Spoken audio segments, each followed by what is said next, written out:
get underway. We're going to start with that development with Dallas Congresswoman Jasmine Crockett, possibly taking a leap forward and running for the U.S. Senate here in the state of Texas. So what's changed? She has now scheduled an announcement, that's all we know, for Monday afternoon. With that, let's get right to Eye on Politics reporter Jack Fink in the newsroom. I know you work in the sources. You got good ones. What are you hearing?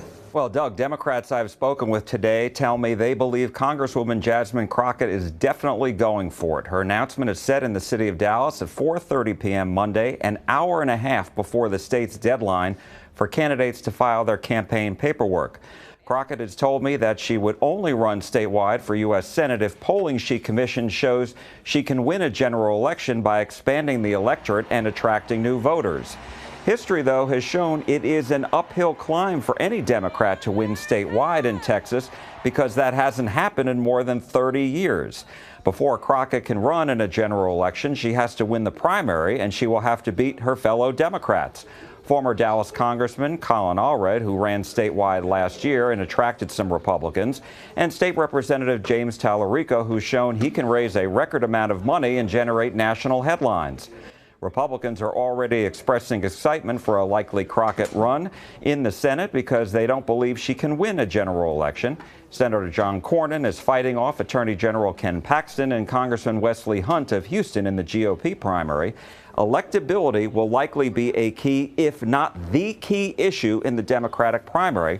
And that's because analysts have said they believe Allred and Tallarico will make the arguments that they can win over not only independents, but also Republicans. And one more note on this, Doug, both the GOP and Democratic primaries could both end up in runoffs in late May, something we haven't seen before. Yeah, if we can, let's play it out for half a second, though. So let's go forward and say, okay, Congresswoman Crockett does run for U.S. Senate.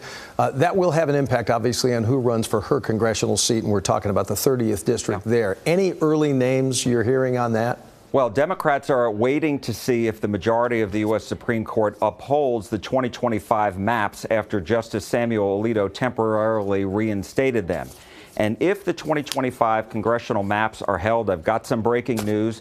A source familiar tells me that Congressman Mark Vesey of Fort Worth will run for the newly drawn 30th congressional district, which remains mostly in Dallas County, but also includes an additional 200,000 people in Tarrant County.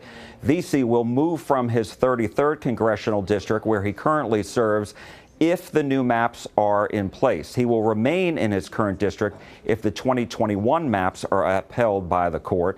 Other Democrats who are also considering running for the 30th congressional district are State Representative Venton Jones of Dallas and Dallas City Councilman Adam Basildua. They both confirmed to me today that they are taking a good look at it. Doug? Feels like a whole big old bucket of if this, then possibly that. Yeah, exactly. Dominoes. Yeah.